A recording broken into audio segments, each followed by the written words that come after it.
So then I clicked on the X button to make it go away, but then it was a link to another ad, and when I tried to cancel that, another window came up and it was this. Dude, what the bro? What does this mean, dude, bro? What the bro? Welcome back to Thinking Critical. This is Wes, and every Tuesday here on the channel, I like to bring the Breen on here on the channel to talk about, whatever's on our minds. Sometimes we'll talk about something great. Sometimes it'll be something bad. Today, we're going to be talking about Infinite Frontier, and specifically, where the hell are all the core DC creators gone? We knew Jeff Johns and Scott Snyder and weren't probably going to be involved with this. Brian Michael Bendis was certainly going to be downsized. Feels like Tom King is doing all Black Label stuff, but where are those core creators, like the backbone of DC Comics, that have just made it the best? As far as the big two, I think DC has put out consistently much higher quality product than Marvel over the last few years. I'm talking, where's Peter J. Tomasi? Where's Robert Venditti? Where's Dan Jurgens? Yeah, I saw Joshua Williamson on the backup story stuff. Why isn't he headlining? Obviously, here with me to talk about this is the man so cool they call him the Breen. Eric Breen, how you doing? Doing well. I do want to say this. If you like Eric Breen and you think he brings wonderful opinions and a positive outlook to comic books, this is not the only place you can find him. He is not exclusive to Thinking Critical YouTube. He's also over on Old Man Comics and I Love Comics with Eglantine. He's over there all the time. I think you guys do you do an auction. Is it every Saturday? Every Saturday. Every Saturday they do a comic book auction, but Breen does these kind of conversations there too with Eglantine. So if you haven't been checking him out over there, I highly suggest. Thanks for the plug. Absolutely. Now, Breen, you would expect for this March 2021 Infinite Frontier launch, when we got the solicitations, DC's wanting to put their best foot forward. Now, obviously, we've got James Tynion on Batman. People are very happy with that. I think most people are just happy that there's a new creator on Superman. I just so happen to be a big Philip Kennedy Johnson fan from his work on The Last God. I'm happy to see Ram V in there. There's a lot of creators maybe I'm not so happy about. There's a lot of wild cards, a lot of people with screenwriting experience from Supernatural, Lego, Disney or DC properties, stuff like that. Well, where the hell are the good creators? Where's my Robert Venditti? Are you wondering the same thing? Where the hell are these guys? Yeah, I'm okay. I'm going to start with Tomasi. Can anybody point to a book he's written that they didn't like? I mean, his run on Detective was fantastic. Super Sons, huge following of very dedicated fans. Is Superman. It brought the character back from the abyss and gave us a version that was probably the best we've seen since, the Byrne, Wolfman, Stern days almost 30 years ago, or 30 years ago, hell. Now, but it also seems like DC can't wait to stick it to him every chance they get, whether it's bringing in Bendis to knock him off of Superman, and this latest injustice by taking him off a Detective in favor of Marika Tamaki. Now, that in itself is bad enough, but it wasn't followed by, but don't worry, fans, here's where he's landing, and we know you're going to love it. No, as far as I know, he landed on the side of a milk carton. Yes, it's radio silence. And you're just talking about the recent stuff. He's worked on Green Lantern. He's worked on Nightwing. He's worked on all the big characters at DC, and he's done them all justice. He's almost he's kind of like Jeff Johns. Doesn't matter what DC character you're going to put him on. He's going to give you a good, authentic version of the character that people are going to enjoy. Now, he's not the biggest name. He's not, he's not Scott Snyder. He's not Jeff Johns, but he's just he's a notch below him, and he's a name that fans like you and I know and we trust. And I have a lot of mistrust because there's a lot of names in there. I just don't even know if they can write comics or not. Now, that's true. He's never been elevated to that absolute A-list status. And sometimes when you have that kind of talent where you are steady, some people are steady and not spectacular. He's closer to steady and spectacular because people remember his runs once he's off. Now, sometimes guys can get to the top for a number of reasons. Now, nobody's going to hate buy a Tomasi book. So sometimes creators that aren't well liked by fans still sell better because people like to buy them. Just it's almost like so they can either roast it or get angry about it or to keep runs going. But I said personally, I would take Tomasi over just about anybody that on a DC payroll, with the possible exception of Jeff Johns and someone else that we're going to talk about in a minute. Absolutely. And speaking of someone who has been elevated to A-list creator, probably hasn't gotten that treatment lately. Obviously Dan Jurgens did The Death of Superman, one of the best-selling DC story arcs of all time, right? Absolutely. He's done wonderful work. He kind of, I don't know, obviously he was on Action Comics. He's actually the creator that launched the new Superman, at the end of New 52 before Rebirth.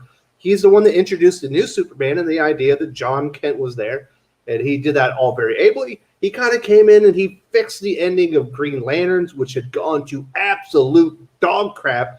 They tried to do the same thing with Nightwing, with Rick Grayson. He couldn't save that. But for the most part, Dan Jurgens' resume at DC Comics is sterling. He does good work no matter where you put him.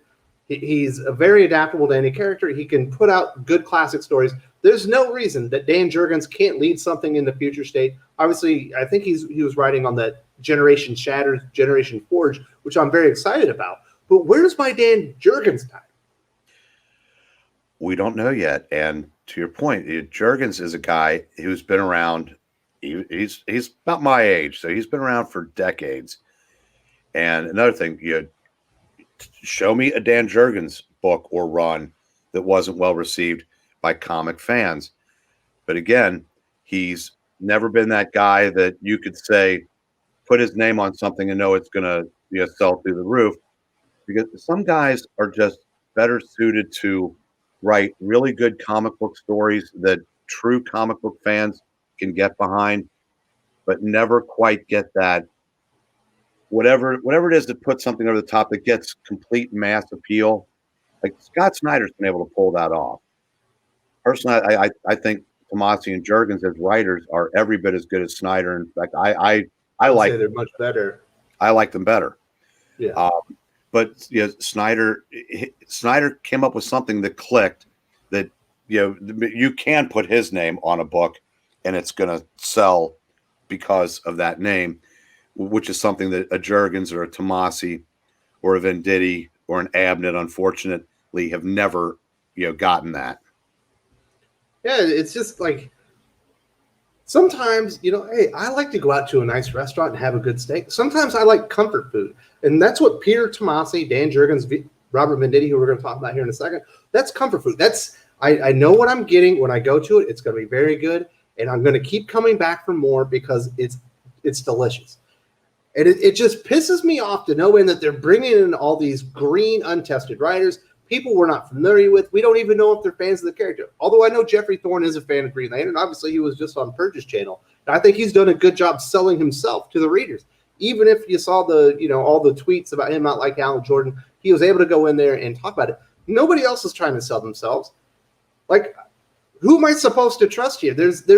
You need to put some of these names on these titles so people know that you're trying to put out good comic books, and it doesn't feel like that. You're right.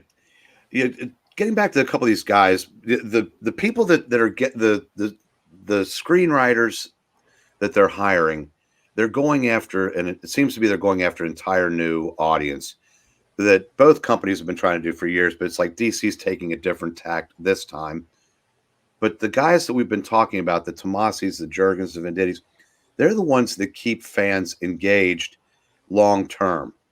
Because as long as you as a company employ writers that you can guarantee are going to produce quality work and compelling stories, that's what keeps people coming back every month. Let's try something new with the screenwriter from Supernatural. That might get some curiosity seekers, but if he doesn't deliver, the audience becomes very transitory. And you need those names that keep people coming back to the DC section in their DC comics, and then they go, you know what? That's a cool cover on Green Lantern this month. Maybe I'll check this out too. But I came here for this because this person, keeps me coming back. And it's not like Robert Venditti has never had anything that transitioned to the big screen. Obviously, I believe his first graphic novel was Surrogates. It was a Bruce Willis movie. He's had things that have translated to other mediums. We know that.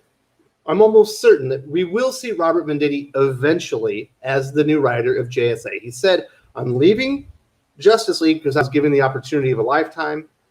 We think that's the JSA.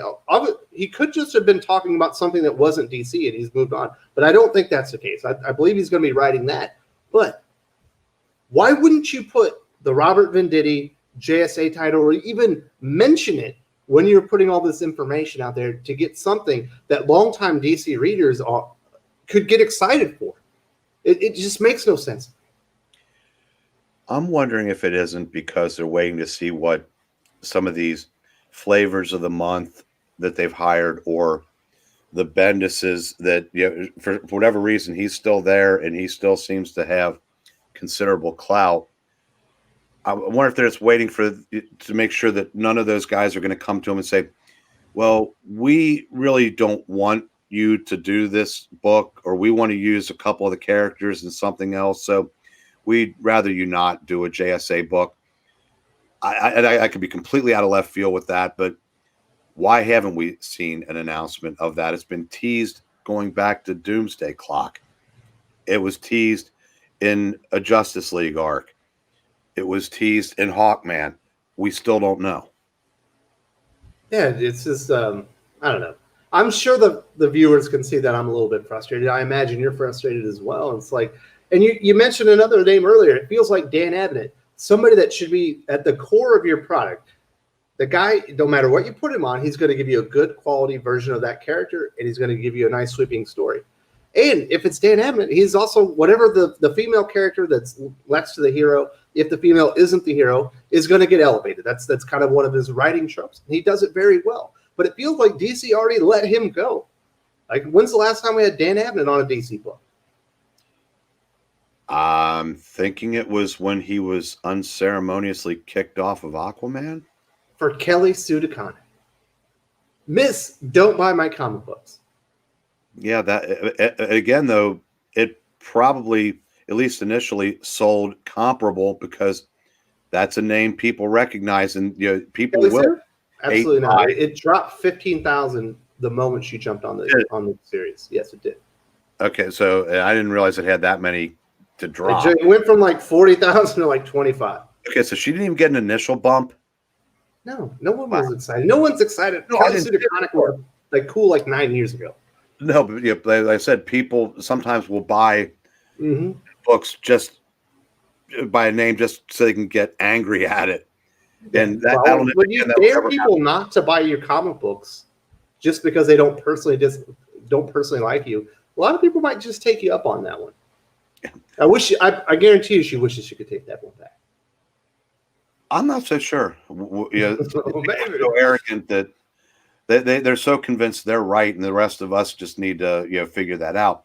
But Dan Abnett, going back to hell, like I said, he did one of the best comics I've ever read. There's something 20-something years ago called Resurrection Man. He was the architect behind Annihilation with his then writing partner Andy Lanning. The guy's been doing great work for decades. He's written the best contemporary Alien, Predator, and Prometheus crossover you'll ever read in Alien versus Predator, Life and Death. It was amazing. Yeah, and his Aquaman. Now, Aquaman's a character that's had so many fantastic writers in tremendous runs, and some characters just are doomed to never be A-list sellers. But taking him off of that just made no sense, especially from what you just... The numbers were still good. Like, for Aquaman title, those numbers were kicking ass and taking names. Now, there's another name I want to talk about. We have seen his name. He's in Future State. He's writing the Justice League, and he's got some backup story here or there. But he's got backup stories on Batman, and he's got a backup story in Detective Comics. It's about Damian Wayne, Sounds very interesting. I'm a big Joshua Williamson fan. Of all of the DC Rebirth runs, his had the most staying power. I think he did 100 issues on Flash. Tremendous run on Flash. Just stellar work from Joshua Williamson. But he's the backup writer to Mariko Tamaki. Yeah. That's fucking deep. So he gets an 8-page backup story in a book written by a food blogger. The next logical step for someone like Joshua Williamson would have been Justice League, and that's given to a man that's, let's be honest, that's going to be Naomi and her Justice League within 3 issues. Yeah, I remember when Bendis, the first time Naomi walks in front of Superman and Batman, when Bendis was writing that, they both are looking at her with their mouth agape because they finally saw what a true superhero looked like. They couldn't believe how amazing she was. So I don't know why not make better use of Joshua Williamson. I don't know. Again, there may be something that they haven't announced yet, but then it says, I think I've heard that there's going to be a second Green Lantern title that might feature Hal more prominently, and that would make sense for him. You know, if he's not going to get ascended up to JL, Superman, Batman. Green Lantern's kind of a sidestep move towards the character is just as prominent as Flash, and he would probably do something with that, you know. Let's hope, because there are a lot of Green Lanterns. We had 2 titles plus through the majority of the last decade. Now we're stuck with whatever it is that Grant Morrison is doing. Which I got to admit, I guess I just don't drop enough acid to understand that book. I love the art, but I could not get into those stories at all. Some people swear by Grant Morrison's Green Lantern, but I think I got through 4 issues. I was like, I'm tapping out. Yeah, Grant Morrison does not hit everything out of the park for me. No, and I've never been a huge Grant Morrison fan, with the exception of the Justice League run he did, many, many years ago. But, I think I'd like to see a second Green Lantern book, one that focuses more on, the rest of the core. Because I think Jeffrey Thorne's going to concentrate on John Stewart, if I'm not mistaken. Mm-hmm. I don't know. But there's room for both. And Joshua Williamson would make sense as the person to write it.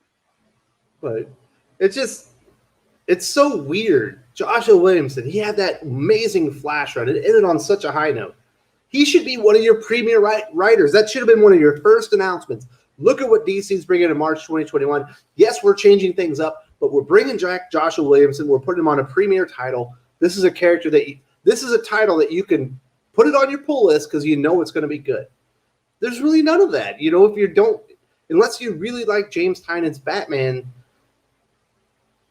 or you're really excited Bendis has gone on Superman, they didn't put any big names on titles that just really get you excited. Any of the new information, I'm excited. I'm excited for Tom Taylor's Nightwing. I'll give him that. That sounds good. Potentially. Now you're mentioning the rumors of a second Green Lantern book. Given the trajectory DC's on right now, I think there's a better chance that it'll be Vita Ayala writing the Far Sector character than Joshua Williamson, writing Hal Jordan or Kyle Rayner. Think it'll be JoJo's Fine Ass? Until I'm proven wrong. I said I see the characters that are getting the emphasis placed on them, and it seems like the good writers are being, the best writers are being kind of pushed to the side. And I said that it's either going to lead to some major announcements, but again, even if it is, what if so much damage is done to the brand that by the time they make those announcements, there's not enough people to care anymore? Yeah. I hate to break this to DC Comics, but I don't read most DC Comics for the character anymore. I read it because of the writer. Now, I'll normally, when Nightwing has a new writer, I'll go check out an issue or 2. But if it isn't stellar, I'm not sticking around.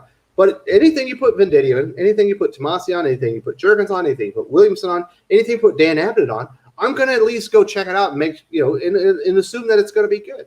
I don't feel like that about any of the other writers, except for maybe probably Bill Kenny Johnson and Ram V. That's true. And you mentioned Tom Taylor a moment ago. Tom Taylor's done some stellar work at DC. I'm told that the Injustice series was very well done. I have read his Deceased, and I like that a lot. What those two have in common is they are out of continuity. Now, I realize continuity is being, it's played fast Those and loose. are like dystopian future Right. worlds. Yeah, This is going to be him in the middle mainline of Nightwing. the Bat books, and we've seen what he's done at Marvel with, X-Men Red, Friendly Neighborhood Spider-Man. People say his X-23 kicked ass, and some people or I guess it was Wolverine back then when he wrote it. But can he tends to get political, and if he keeps it out of Nightwing, we're going to be fine, because I do think I used to be able to say DC has more editorial control, but those editors are gone now. It's a wild card. A lot of them are, so it could be a coin flip. No, I don't know. Hopefully there's big announcements coming up, and DC hasn't lost the faith of everybody. I know a lot of longtime DC readers are like, who the hell are these people? There's a couple of people I trust in here, but you're wanting me to go and taste the line. I'm going to taste one or two things, and that's probably not what they're expecting. No, they might be in for some rude awakenings. And another thing I want to mention real quick, the Flash followed up Joshua Williamson with a guy that within 2 issues, I thought it really kept the Flash rolling. And I thought Kevin Shinnick was going to be the Flash writer. That was the rumor, but apparently he was. And he was doing a good job. And couldn't get rid of him fast enough for a guy with, as far as I know, no comic credits. No. And the Flash the Flash is not a huge seller. I don't think saying we've got the writer of season 27 of Supernatural is going to push it to new heights. No. Or the guy behind Lego Aquaman. So okay, good. I mean, I probably will watch Lego Aquaman when it turns up on Netflix, and my 5-year-old wants to watch it.